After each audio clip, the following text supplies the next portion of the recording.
नमस्कार, मैं हूं आपके साथ सोनल। आप देख रहे हैं सच पे धड़क। राजस्थान में राज्यसभा की 10 सीटों में से 3 पर आगामी 27 फरवरी को चुनाव होंगे। इसके लिए नामांकन 15 फरवरी तक भरे जाने हैं। इधर चुनाव को लेकर दोनों दलों में सुगबुगाहट तेज हो गई है। कहा जा रहा है कि भाजपा व कांग्रेस दोनों दलों की विधानसभा सीटों के गणित के आधार पर भाजपा को 3 में से 2 और कांग्रेस को 1 सीट मिलनी निश्चित है। लेकिन भाजपा तीनों सीटों पर प्रत्याशी खड़े करके मतदान कराने की स्थिति बना सकती है। वो कांग्रेस की निगाहें दिल्ली दरबार की ओर लगी हुई है, वहीं से नाम तय होंगे।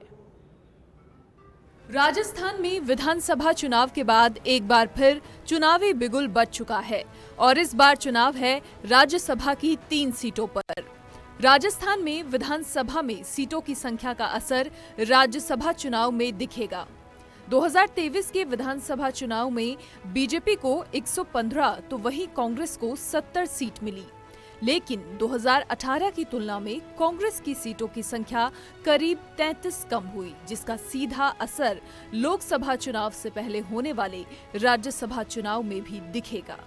राजस्थान से पूर्व प्रधानमंत्री डॉक्टर मनमोहन सिंह, केंद्रीय मंत्री भूपेंद्र यादव और वर्तमान में भजन लाल सरकार में मंत्री किरोड़ी लाल मीणा की सीटों पर वोटिंग होगी। राजस्थान सरकार में कैबिनेट मंत्री डॉक्टर किरोड़ी लाल मीणा ने राजस्थान विधानसभा चुनाव के दौरान सवाई माधोपुर से जीत हासिल की थी।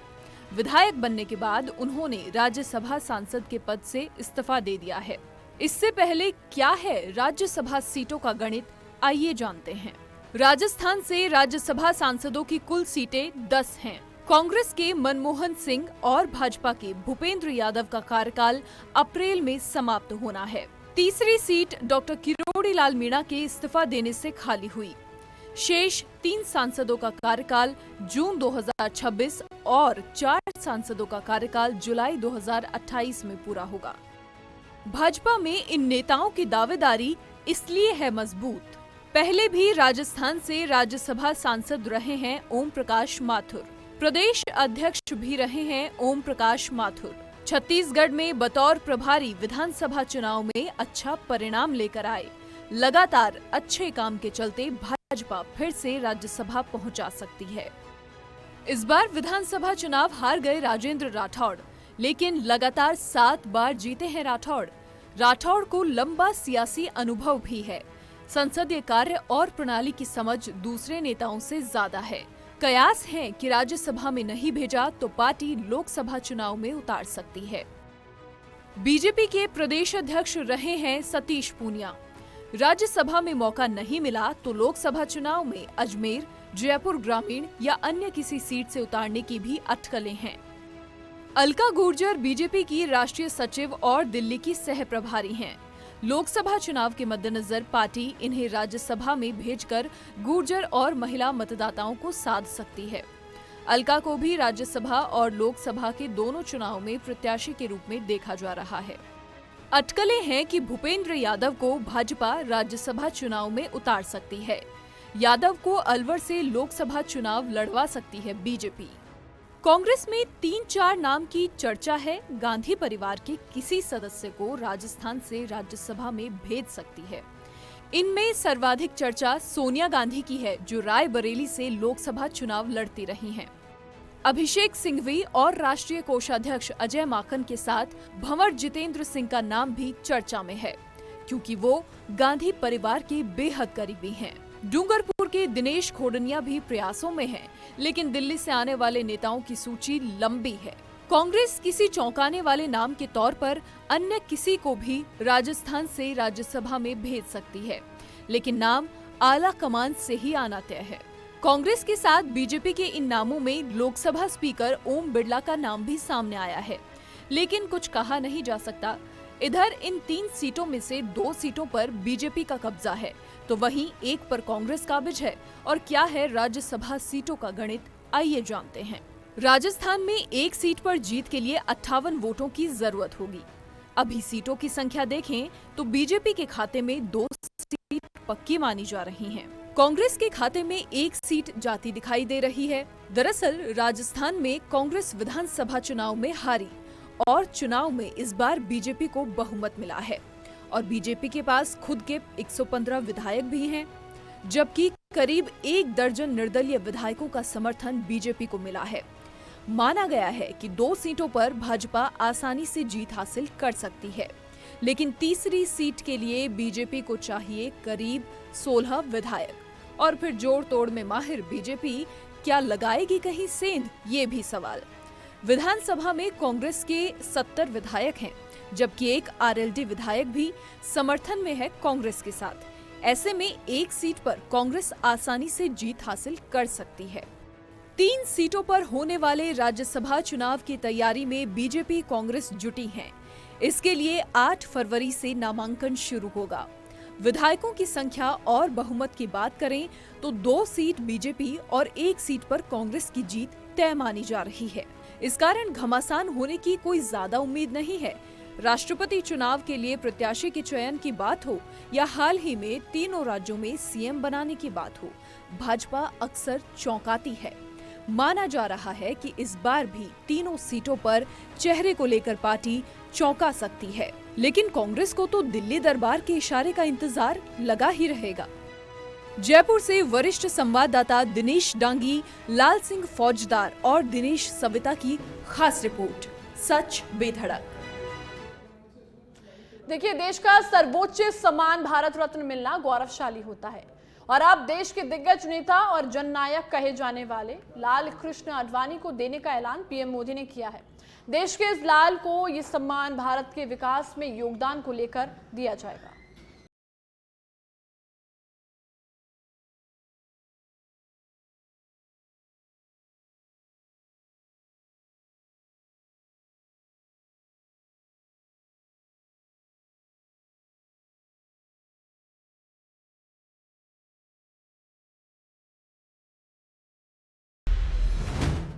भारतीय जनता पार्टी के वरिष्ठ नेता और पूर्व उप प्रधानमंत्री लालकृष्ण आडवाणी को देश के सबसे बड़े सम्मान भारत रत्न पुरस्कार सम्मानित करने का ऐलान किया गया है। ये जानकारी पीएम मोदी ने अपने एक्स हैंडल के माध्यम से साझा की। पीएम मोदी ने कहा कि मुझे बेहद खुशी हो रही है कि लालकृष्ण आडवाणी को भारत रत्न से सम्मानित किया जाएगा। पीएम मोदी ने कहा, मैंने उनसे बात की और उन्हें बधाई दी। तो लालकृष्ण आडवाणी ने भारत रत्न को अपने आदर्शों और सिद्धांतों का सम्मान बताया है। इधर भारत रत्न मिलने पर लालकृष्ण आडवाणी को बधाइयां देने वालों का जो सिलसिला है वो लगातार लगा हुआ है। सभी ने कहा, कद्दावर लालकृष्ण आडवाणी को यह सम्मान मिलना देश के लिए गौरवशाली है। बेटी है उनकी प्रतिभा ने कहा कि आंखों में आंसू आ गए हैं।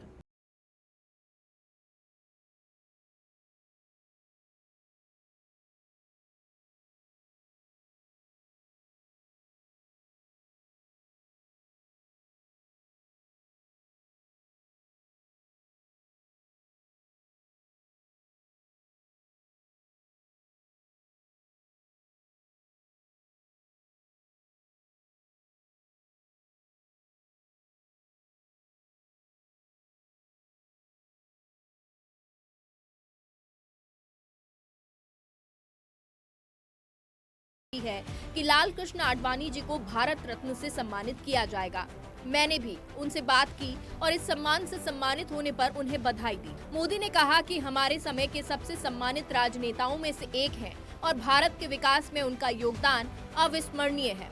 उनका जीवन जमीनी स्तर पर काम करने से शुरू होकर हमारे उप प्रधानमंत्री के रूप में देश की सेवा करने तक का है।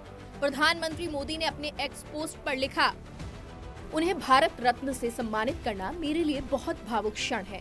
जमीनी स्तर से उन्होंने काम की शुरुआत की थी। देश के उप प्रधानमंत्री तक बने लालकृष्ण आडवाणी हमारे गृह मंत्री और सूचना एवं प्रसारण मंत्री के रूप में भी अपनी पहचान बनाई। लालकृष्ण आडवाणी 3 बार बीजेपी के राष्ट्रीय अध्यक्ष रहे। वाजपेयी की सरकार में वो देश के गृह मंत्री और डिप्टी पीएम भी रहे। उन्हें भारत रत्न मिलना मेरे लिए भावुक क्षण है। सार्वजनिक जीवन में आडवाणी ने दशकों सेवा की है। आडवाणी पूरी तरह से पारदर्शिता और अखंडता के प्रति प्रतिबद्ध रहे। पीएम मोदी ने कहा, आडवाणी ने राजनीतिक नैतिकता में मानक स्थापित किए, राष्ट्रीय एकता, सांस्कृतिक पुनरुत्थान को आगे बढ़ाने में अद्वितीय प्रयास किए। मैं इसे हमेशा अपना सौभाग्य मानूंगा कि मुझे उनके साथ बातचीत करने और उनसे सीखने के लिए अनगिनत अवसर मिले। साथियों, आज देश ने अपने एक महान सपूत पूर्व उप प्रधानमंत्री लाल कृष्ण आडवाणी जी को भारत रत्न देने का भी निर्णय लिया है।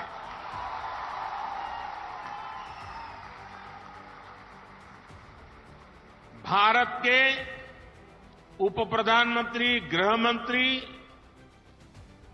एवं सूचना प्रसारण मंत्री के रूप में और दशकों तक एक निष्ठावान, जागरूक सांसद के रूप में आदरणीय आडवाणी जी ने देश की जो सेवा की है वो अप्रतिम है।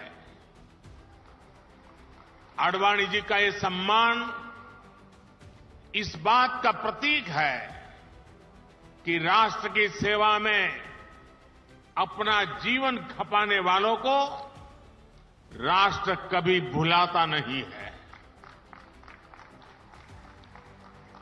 मेरा सौभाग्य रहा कि लाल कृष्ण आडवाणी जी का स्नेह, उनका मार्गदर्शन मुझे निरंतर मिलता रहा है।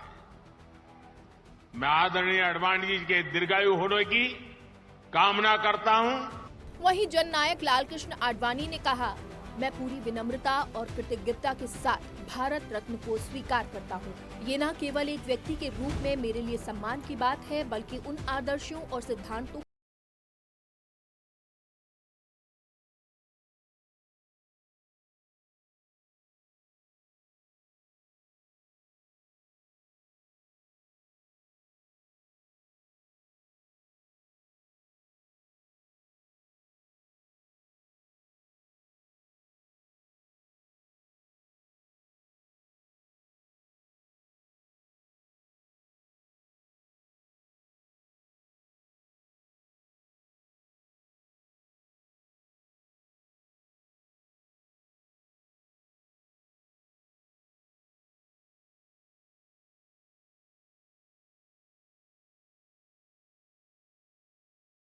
उन्होंने अपने दृढ़ नेतृत्व से देश की सुरक्षा, एकता और अखंडता के लिए अभूतपूर्व कार्य किए। आडवाणी जी को भारतीय राजनीति में प्रामाणिकता के मानक तय करने वाले राजनेता के रूप में जाना जाता है। अपने लंबे सार्वजनिक जीवन में उन्होंने देश, संस्कृति और जनता से जुड़े मुद्दों के लिए अथक संघर्ष किया। पार्टी और विचारधारा के प्रति उनके विराट योगदान को शब्दों में समाहित नहीं किया जा सकता।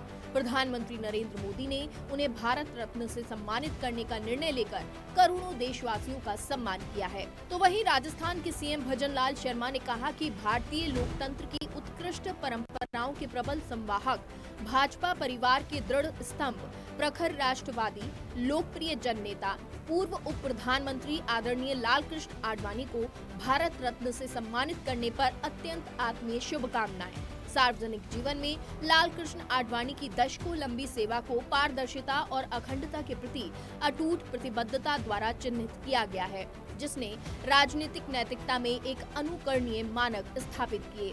साथ ही उन्होंने राष्ट्रीय एकता और सांस्कृतिक पुनरुत्थान को आगे बढ़ाने की दिशा में अद्वितीय प्रयास किए।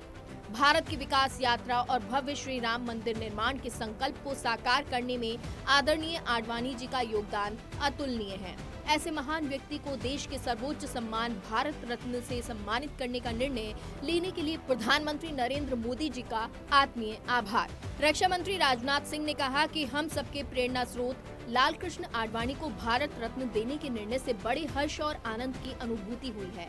वे राजनीति में शुचिता, समर्पण और दृढ़ संकल्प के प्रतीक हैं। आडवाणी ने अपने लंबे सार्वजनिक जीवन में अनेक भूमिकाओं में देश के विकास और राष्ट्र निर्माण में जो महत्वपूर्ण योगदान दिया है, वो अविस्मरणीय है और प्रेरणास्पद है।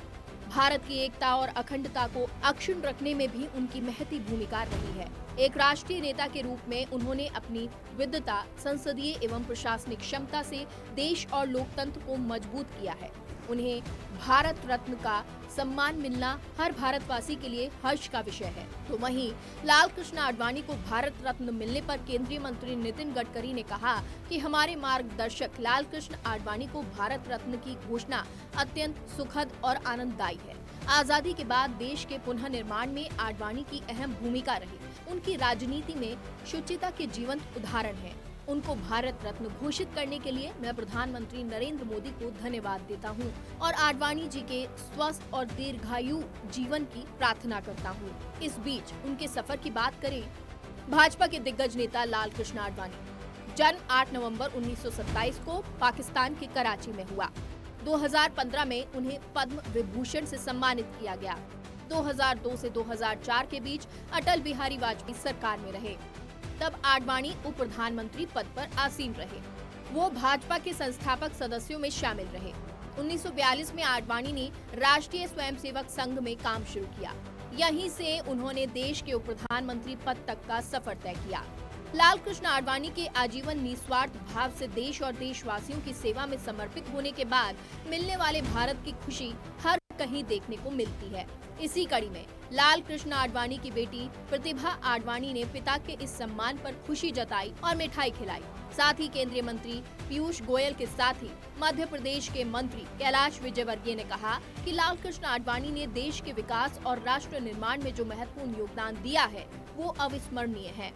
बहुत खुशी है मुझे भी, पूरे परिवार को, कि दादा को इतना बड़ा सम्मान, देश का सर्वोच्च सम्मान मिला है।